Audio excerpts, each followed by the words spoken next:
Welcome to Club E. Hi, I'm Rick Brimacombe of Brimacombe and Associates. I'm your architect of business growth and will work with you to unlock your potential and amplify the scale of your company. Today, we are talking about the 2020s versus the 1920s and lessons for innovators and leaders from the most disruptive era in American history. Before we get started, I want to thank our sponsors, Irish Titan, an e-commerce and web development firm, Highland Bank, a locally owned community bank, Romaine Berg, a digital marketing agency, and Swegman, Lumberg, Woosner, an intellectual property law firm. Please hit the subscribe button. That will allow us to deliver better content to you. And also, just a reminder, you can catch Club E on your favorite podcast platform. All right, with that, I'd like to introduce today's guest. Welcome, Jason Voiovich. Jason is a fractional CMO, author, and co-founder of Voyager U, among many other things. Welcome, Jason. Thank you for having me, Rick. I'm really excited to be here. Yeah, and just a reminder to our listeners, you can get Jason's contact info in the comments field. And also, if you have a pen handy, it's jason@marketerinchief.com. Again, jason@marketerinchief.com. And you can see that crest in the background there if you are watching the video. All right, Jason, let's start out with a little information on you. Tell us a little bit about yourself, your background, a number of things that you're involved in, and then also an interesting kind of history to what led you here. So tell us a little bit about you and give us some golden details. Well, for me, you can't really understand me without understanding my family and where I came from. I grew up with a dad who was a madman in the 1960s and 70s, the advertising industry, hopefully a little bit better than, the Mad Men TV show. Wasn't quite like that, but a lot of truth to that. My mom escaped Cuba in the 1960s, so grew up with my other half of the family were all immigrants and entrepreneurs. So I grew up in an era where, the late 1970s, early 1980s, around a family where it wasn't strange to go on a photo shoot for an ad agency. It wasn't strange to go back and see relatives who didn't speak English and who were used to starting businesses and just taking risks. And I grew up thinking that was normal, that everybody did that. And it took me probably until my 30s to realize how unique of a background that really is, just a comfort level with being out on your own and taking risks and doing things. And that's what I've done my whole career. Rick, when you and I met, it was back early 2000s. And I remember I had started my own ad agency and I cold called Rick. And I went out and I said, hey, I think that I should connect to capital people because maybe those folks need marketing. I was 25. I couldn't find my butt with both hands, but I cold called him. I probably cold called 50 different capital people around town. And Rick was the only one out of all of those people who said, yeah, I'll meet with you. And we met at a coffee shop in Tangletown, Minneapolis. And I guess the rest is history. Rick and I have known each other since Rick had shorter and darker hair. We'll just put it that way. So it's been a long time. Yes, and I am not going to dispute that observation whatsoever. Yeah, I don't know if it's the capital markets and markets going up and down that did that to my hair or my children or my profession. I'm not exactly sure, but absolutely the hairdo looked different and was a different color back then for sure. I'm curious, I did not know that, I have to admit, it was your mother's family that left Cuba? Yeah, my grandfather on that side was an entrepreneur. He commercialized the first disposable coffee filters in Cuba. Coffee is a big deal to Cuban and Spanish culture where they were from in Barcelona. They came to Cuba and worked on that. And before then, you kind of had to filter coffee with cloth and muslin and things like that. He was the first person who created kind of a paper way to do it, sold coffee filters all over Cuba. Obviously, coffee being a big deal there, especially kind of moving from the boiled coffee that we might associate with Cuba to more of a standard drip coffee and perk coffee. And when Batista was overthrown, Castro took over. Basically, the folks from Castro came up to him and said, "Yeah, we're going to nationalize your business, and you can be a manager in it, but all the profits and all the hard work are going to go to the to the new government." And he said, "Well, I get that. I'd rather leave." And they said, after a couple of years of kind of wrangling, they said, "Yep, you can leave. You can leave with your family, but you get nothing." They'd had a passport, a sponsor in the United States, in Minneapolis, as it turns out, and clothes on their backs. So when you think about taking risks, that's the household I grew up in. So when you say, "Well, I'm a little nervous about this deal going through on a business I'm involved in," and I talk with my mom about that. She doesn't have a lot of sympathy for most of my everyday business concerns. I'll tell you that. A fascinating story. And I've always contested that the vast majority of entrepreneurs had some entrepreneurial person in their family that person either could emulate, or that person acted as a mentor or what have you. So you confirmation of a belief system that I have. Yeah, I think so. I think there's just something about the culture of that and the socialization that you grow up. My mom and dad weren't accountants. There's nothing wrong with accountants, but there's certain stability that comes with those kind of long tenured positions that impart a different set of values on people. Theirs aren't better values than my values. They're just different. And I am just much more comfortable with not knowing what next year is going to bring than the average person. And I'm not sure I would have been that way without kind of being immersed in a culture, not just from the Cuban side, but from the side just a generation before my dad. Those folks came over through Ellis Island from the old country in Croatia and what would become Yugoslavia in that area. There's still the manifest. So it's interesting in the Twin Cities, and I won't go into the geeky name story that much, but there are a few versions of Voiovich out there. There's a design build company. There are a few other versions. Well, they all sort of came over at about the same time. And in those days, when you'd say Voiovich, which is the way that name is pronounced in the old country, and you'd have to say that to a person at Ellis Island, and they would write it down how they heard it. And Voiovich is how they heard it, not how it's spelled in Croatia in that kind of that Romanized Cyrillic that they use there. Yeah. So yeah, I mean, I had grandfathers who owned car dealerships and body shops and insurance agencies. I'm not sure anyone in my family had a real job. That's funny. I've gotten that over the years too. Like, when are you going to get a real job? All right. So one last thing on your background. So how many different businesses, boards, efforts are you involved in right now? You probably, by the looks of it, have 5 to 10 different things going on. Yeah. I mean, I have a consulting business as a fractional CMO, multiple clients there, involved to one degree or another, love them all. I'm as you mentioned, involved as a co-founder of Voyager U, training other fractional talent.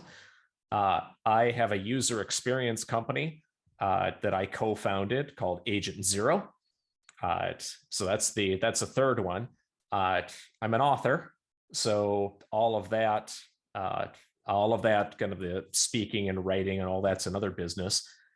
And yeah, sometimes I miss the advisory boards that I'm on, and some of the different things that I give my time to in one way or another. The one that I'm most interested in, it won't go long. I was one of those kids that never got over loving dinosaurs, still love dinosaurs.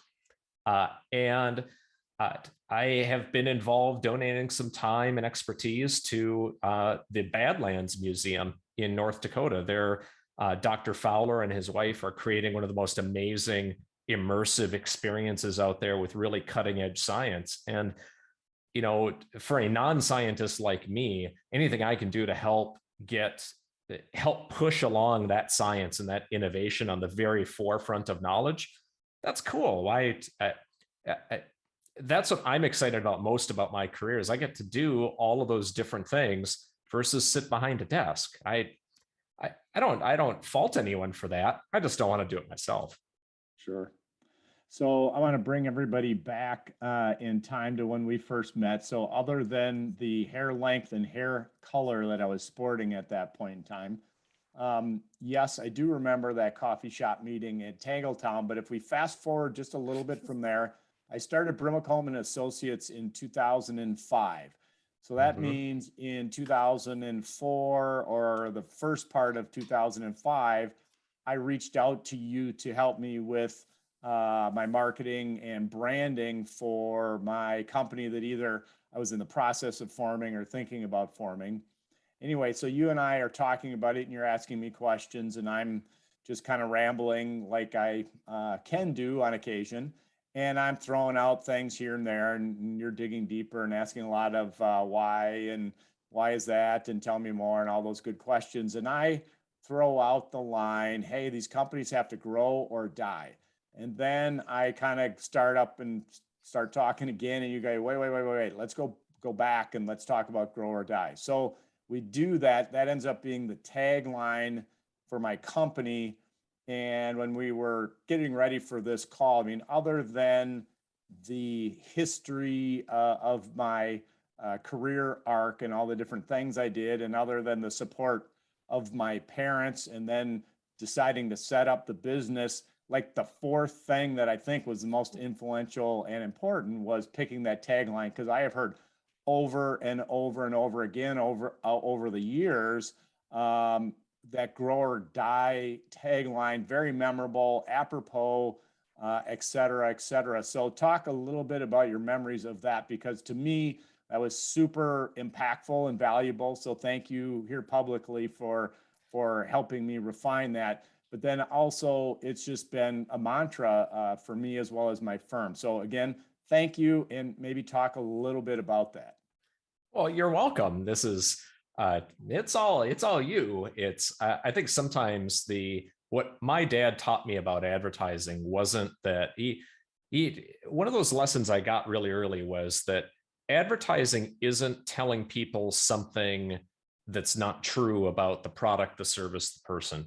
He said what advertising truly is finding that one unique thing that will set it apart and crystallize all of those disparate kind of beliefs and attitudes into one thing that people can very easily remember that just feels right. And how I think about it is that grow or die is just, not only is it true on a level that is, from your position helping businesses grow and get to that next stage, but there's a certain, it wouldn't be right for everybody. And here's why I think it's right for Brimacombe and Associates, and specifically for you, Rick, is your personality, the way you approach your relationships with people is direct, kind of a no BS approach to getting to the next level as an organization. And in the Midwest, that's a bit of a rare thing. We tend to beat around the bush a little bit. We want to spare people's feelings. And it's not that I don't think you're mean, Rick. That's not it. But I think kind of kindness in directness, that if you kept going on a path that wasn't productive, well, there's opportunity cost in that time. Time is so valuable that if you can help people stop that and say, what you're talking about there, that doesn't make sense, stop it. Here's the kind of the direct challenge to that thought process. That kind of directness makes a lot of sense. So when you think about a tagline that is very direct, it's a binary choice: grow the business or it's dead.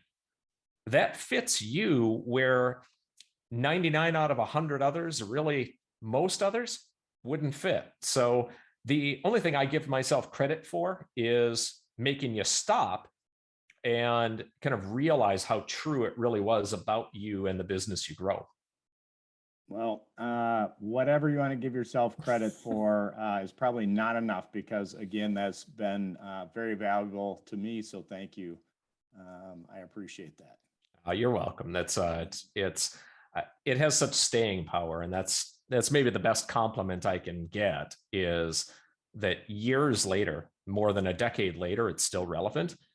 And how many other brands and taglines can you say that about? That's not many. Most need to change over time just to remain relevant, especially how many changes have we had in the world since 2005? And it's still relevant. That's something special. And you gotta acknowledge that. All right. Well, I'm acknowledging it by patting you on the back and saying, thank you, Rick. I appreciate that. So we started today's conversation talking about the differences between the 1920s and the 2020s. When you say that the 1920s were disruptive, what exactly did you mean by that? You know, it's funny. If you were to take somebody from the 2020s, from today, and drop them back in 1921, they would pretty much get the deal that, you know, you'd live in a home that you had a mortgage on, you had a car that you would drive. Of course, the technologies would all be different, but you'd have a refrigerator. You might have, tabloid magazines. You'd be listening to things on the radio. Yeah, there have obviously been some technological advancements since then, no question about it. But if you dropped somebody back, within a little bit, they'd be able to kind of get the differences and the world would seem familiar to them. Take that same person and drop them back 15 years earlier, 1905, 1900. It would have been a completely foreign world, no question about it. So when we think about the 1920s and how disruptive, how big of a change that was, every aspect of your daily life changed during that decade. We only think it's normal because we've been living with it for 100 years. There's really very few people in living memory who remember anything else. But go back just a little bit farther, and the United States and really the world was an unrecognizable place to most of us. So when we think about that disruption, I'm not even sure that the internet, kind of the information revolution, was as significant as what changed in the 1920s. I really don't. So you highlighted some new technologies and you also highlighted some consumer products, but talk a little bit about a few more examples of this disruption and exactly what you mean by it. Well, I want to start in the book here. It's page 370. So there are a lot of pages in this book. This is 622 pages, by the way. So it's a good Christmas read. There's a short list here. Wait, back up. Some light airplane reading on a little flight down to some warm weather location, just a 600 pager, minuscule font. It's an easy read. Easy read. I'd recommend the audiobook myself. I narrated it myself. I actually got voice training. Fantastic, by the way. I'd recommend that everybody do that. Here's the thing. Of all the research in the book, and I learned a ton, and you couldn't not by doing this, the 1920s was the era in history that just blew me away at how lacking my knowledge really was. And I just want to read a quick list of the new innovations, because I think most people don't quite understand how powerful this was. Short list, this is edited, by the way. So here are the new things that didn't exist before the 1920s. The electric iron, the washing machine, the radio, vacuum cleaners, the Model T, the affordable automobile, commercial airplanes, the electric toaster, electric blankets, I like those, the assembly line, refrigerators, which I mentioned, dishwashers, which I didn't, Band-Aids. You couldn't get Band-Aids before the 1920s. Think about that. Drive-in restaurants, sunglasses, think about that, audiometers, traffic signals, really important, automatic wristwatches. Everyone who likes those chronographs, they came to be in the 1920s. The bulldozer, instant cameras, loudspeakers, television, bread slicers, jukeboxes, garbage disposals, electric razors, and frozen food. And if you add in 1925, the invention of quantum theory, you start to get a sense like, yeah, we all had smartphones and we thought the iPhone here was just the biggest deal in the history of histories. Well, think about how much this has changed your life, this iPhone, compared to the list of things I just gave you. And you start to get a sense for, holy crap, that is just a lot of different things. So you had all these innovations. And just from a technology perspective, a lot of which came from kind of the aftermath of the war and the pandemic at that time, World War I and the 1918 flu pandemic, lots of stuff. But what was really fascinating at that time is it wasn't just an innovation in technology. You know, what Christensen would tell us, Clayton Christensen would say, is that technology will always outpace psychology and people's desire for a particular product.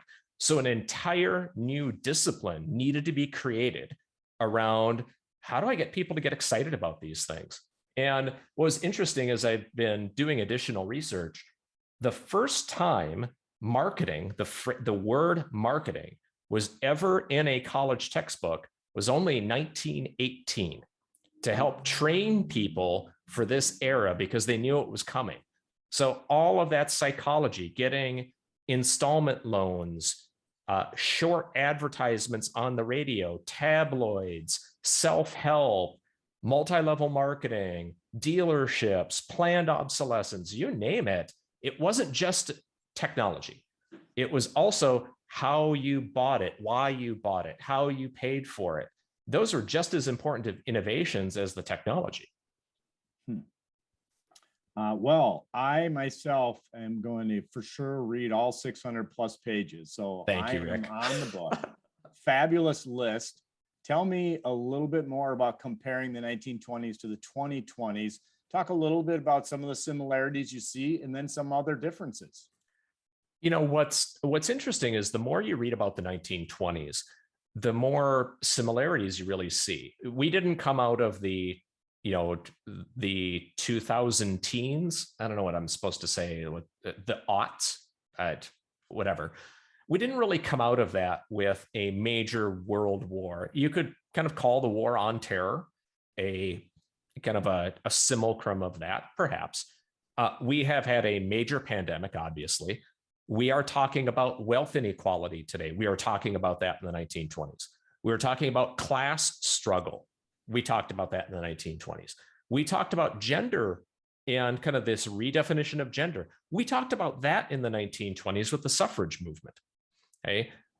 Obviously, we were talking about technological change, but we also talk about kind of politics and ideology. How much are we talking about socialism and communism today? We are talking about all of those in the 1920s as well. It is strikingly similar in what we're seeing.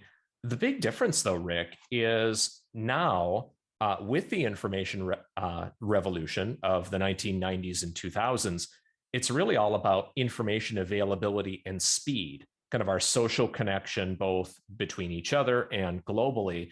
And it just means that things are happening faster than they did before. So that disruption and the impacts of those, you don't have years to figure out crypto, for instance.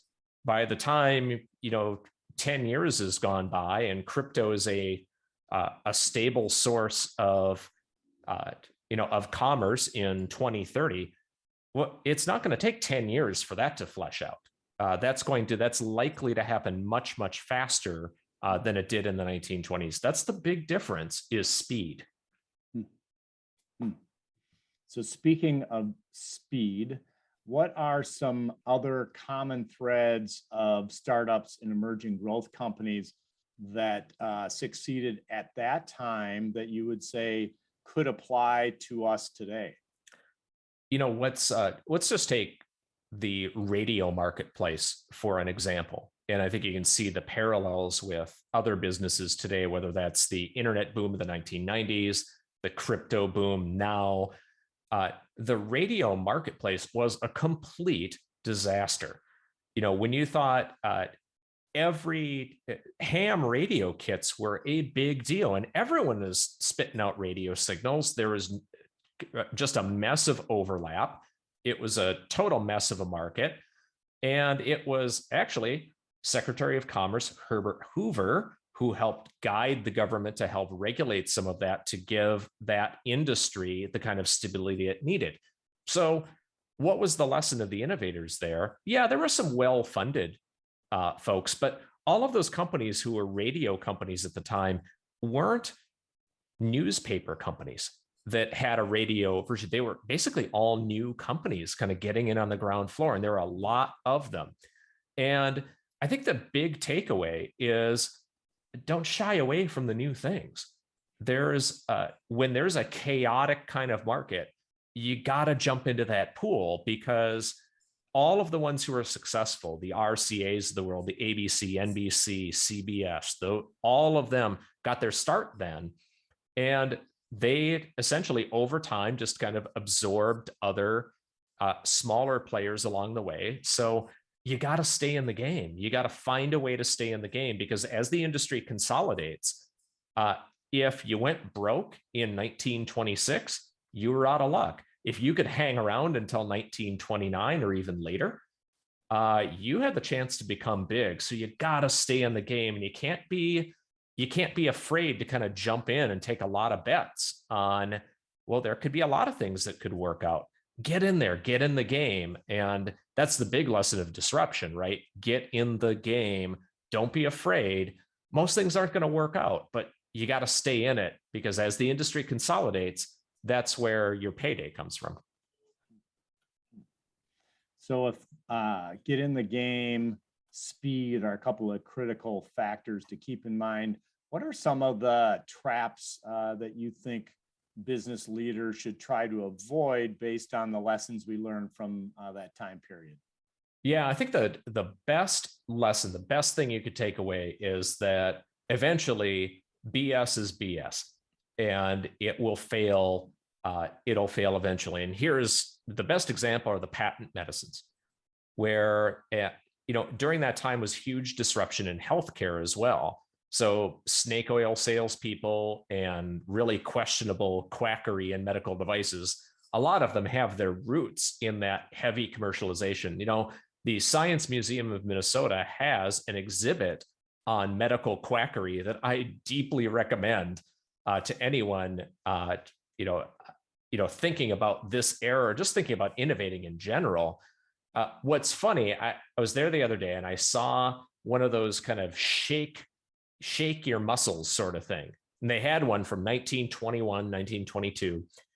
And I was on Facebook the other day and I saw exactly the same thing. It just looked different. And like some of this quackery will always try to kind of bubble to the surface. But really, if you don't deliver real value over time, you have to keep trying to fool people. And the whole idea behind this is delivering real value, stay in the game, keep your foot in that door. And eventually when the door opens, you'll be ready. But if you've got something that doesn't deliver value or doesn't deliver on its promises, you'll only succeed in the short term. Very good point. What about leadership? How has leadership evolved over time? What leadership styles succeeded back then? Why? And maybe what could we learn from that? Yeah, I think when you think about disruption, you think about chaos. What type of leadership style do you value? Well, you value people who will bring disparate people together to have conversations. That's a lot of what, Rick, you do in your business. You find this person should talk to this person, should talk to this person, and trying to find ways where that kind of meetings of the minds can happen and good things come out of that. And during the 1920s, we saw that. I hinted earlier that like the radio marketplace was a mess. Cars had no traffic signals in most major cities. So you had horse-drawn carriages, cars, and pedestrians and bikes with no rules on who was driving where, what side of the road you were on, nothing. Terrifying, absolutely terrifying. Because you also had like street cars, the whole deal was a real mess. People couldn't afford mortgages. They couldn't, all kinds of different things. They couldn't get their hands on these things.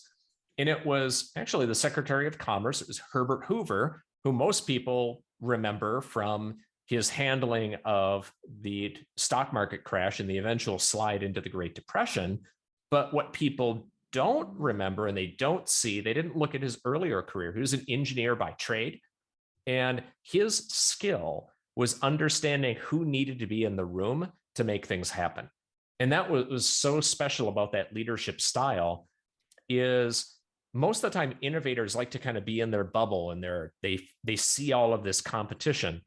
Well, that's fine if you're a major med tech company and there are only 4 companies on the globe that can do what you do. Sure, there are different rules for that. But if you're in this chaotic, innovative space, you've got to have more of a collaborative kind of perspective, that no one of you is going to kind of capture that. You need more kind of muscle together. You can't do it on your own. And better to have it's kind of the 1 + 1 = 6, where you just need to put things together in order for that to work. And Herbert Hoover was a master of that. And he was the biggest surprise by far in all of my research for the book. Completely 180 degrees changed my opinion of his skill as a leader. Well, I think you and I have some similarities. I too love history, love learning about history and then correlating that to what's going on now. And then like you, I can dig into some esoteric things and kind of get lost in my own research and have interesting areas that drive me. I wrote down about the dinosaurs and how that was a part of your background. And I myself find that fascinating. When you were thinking about this and as you started to dig into it, how did you go about learning about it? What was kind of the aha moment to drive your interest? And why don't you think this era gets talked about more? Yeah, I think the best way to describe it is I'm curious about stuff without exception. And I'm not sure you can really program into folks. Some people just, they like to go deep on a particular thing, or if they're not interested in something, they're just not interested. And for me, I kind of soak that up. I want to learn more about that. And I'm really lucky. I feel like I was really fortunate in the way I structured my research for the book. Because there are 2 ways to do it, right? For marketer in chief, well, who were the best marketers as president? And kind of the obvious suspects kind of jump up, Reagan, Lincoln, Roosevelt, Kennedy, Washington. There are a few of those names kind of bubble up. And it would have been really easy to just focus on the stars and kind of forget about kind of the things that happen in between. And that's my criticism of a lot of history, frankly, is that we don't look at the stuff in between. So I structured it where I was going to write a chapter on each and every single one of these folks. Some of them were harder to write about than others. I will admit that. There's a lot less on a Franklin Pierce than there is. There are books you can get about Abraham Lincoln's wife's recipes. And there are only 3 books in existence that I could find on Millard Fillmore at all. So that gives you a sense of kind of the research challenge. But as you start to kind of put yourself through the discipline of understanding the path over time, you start to see things that get overlooked.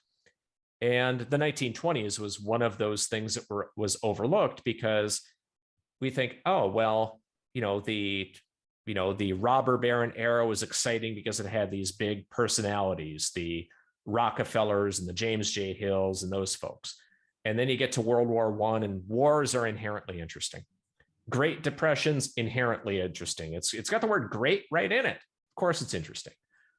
World War II, deeply interesting. Part of that's because we still have folks in living memory, who remember who were there. That's just inherently interesting. You always got to look for those places in history, in my opinion, that happen between point A and point B. That's often where, because things weren't just staying still. People weren't sitting around in the 20s thinking, oh, isn't it interesting to live between the 2 world wars?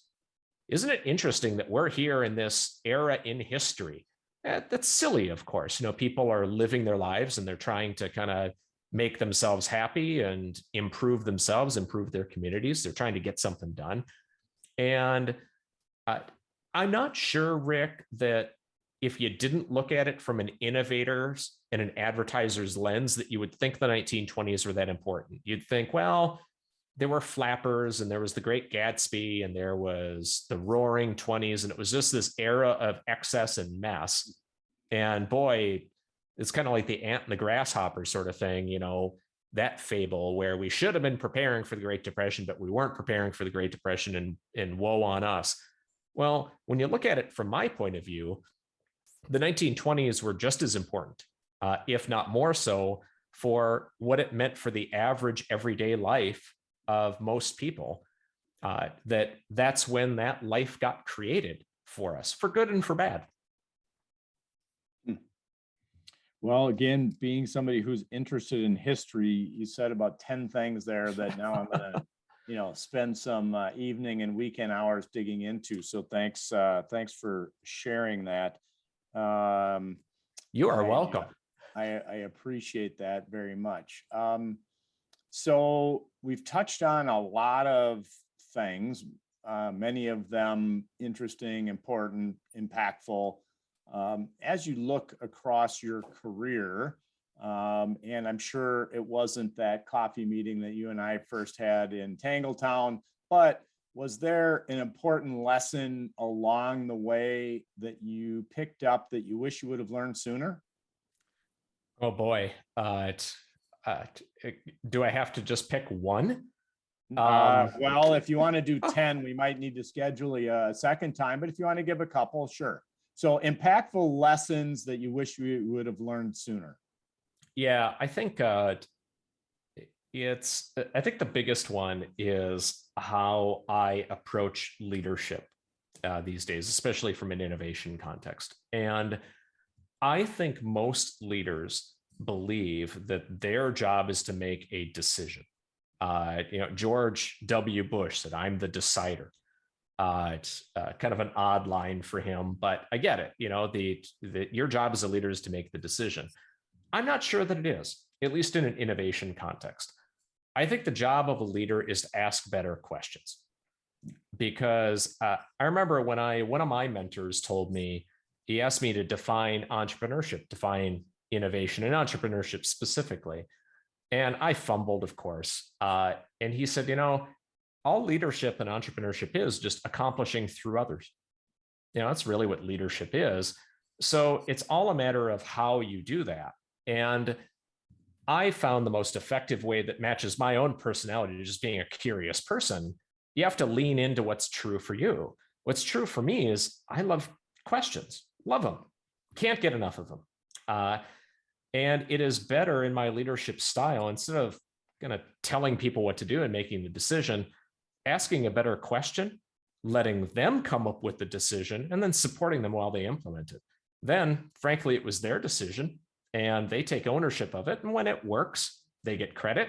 When it doesn't, I help support them so that they can make a better one. So that's my take. That's the lesson I wish I would have crystallized 20 years ago when you and I were in the coffee shop. Is I wish I would have asked better questions then.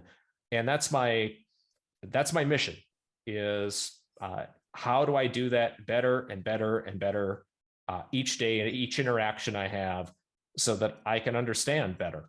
And yeah, sometimes you have to make a decision. That's okay. But I'd rather, for every one decision I'd make, I'd rather ask 10 better questions. All right. Well, I took a couple of notes there. It's been a good conversation for me because you've given me a lot of different things to stew on and figure out how I can learn from them and take with me. So thanks for doing that. I'm sure that our viewing and listening audience will appreciate those as well.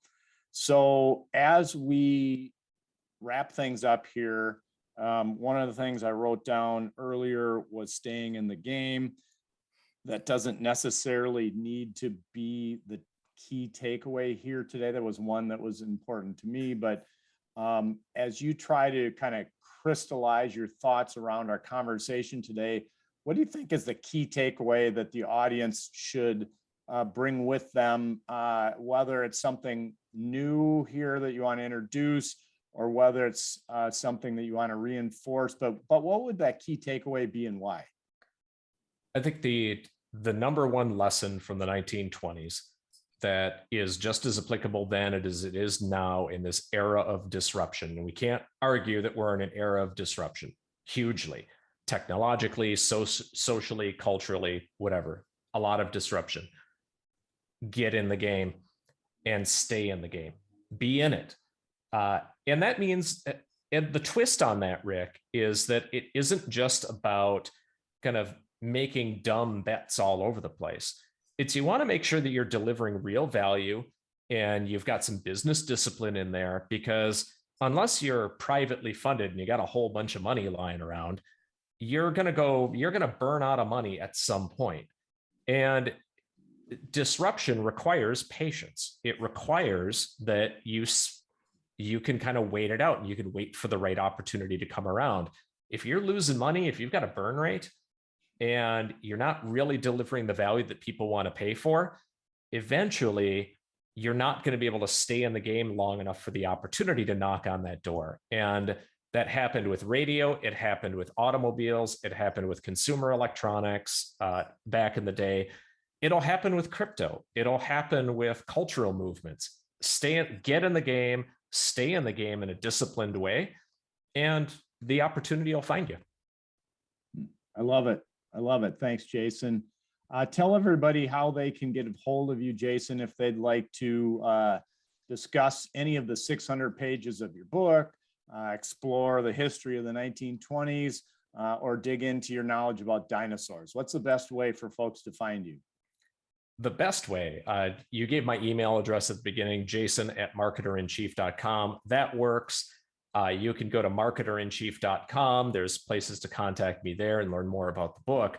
But frankly, the best place just for most professionals to reach me is on LinkedIn. You find me there. I'm easy to find for good and for bad, really. There aren't a whole lot of other Jason Voioviches out there, so you'll find me and connect with me and say, hey, I heard about you on the Club E podcast, and I'd like to connect with you. And I may not even have, we may not even have anything to talk about right now, but one of the things I learned from you, Rick, is connect with people and be open to that, because you never know who you're going to need to connect with in the future to help you be successful, or how I might be able to help someone be successful. So find me on LinkedIn. Let's connect. So remind everybody about the spelling of the last name, given that it may not match the old country. So tell everybody, well, does not match the old country. Not. How do you spell your last name again? Last name is spelled V as in Victor, Oiovich. So just 8 letters. And when you sound it phonetically, you think, oh, that makes sense. But if you just start typing in Jason Voiovich, Voiovich, usually it fills in the rest, which is nice. Google's great in that regard. But find me there, connect with me. I look about like this. I got kind of a shaved head. You can't miss me. All right. All right. Thank you very much for your time today. Look forward to having you back again. And thanks for all the wonderful insights. Very valuable. Thank you. Thank you, Rick. Thank you for having me.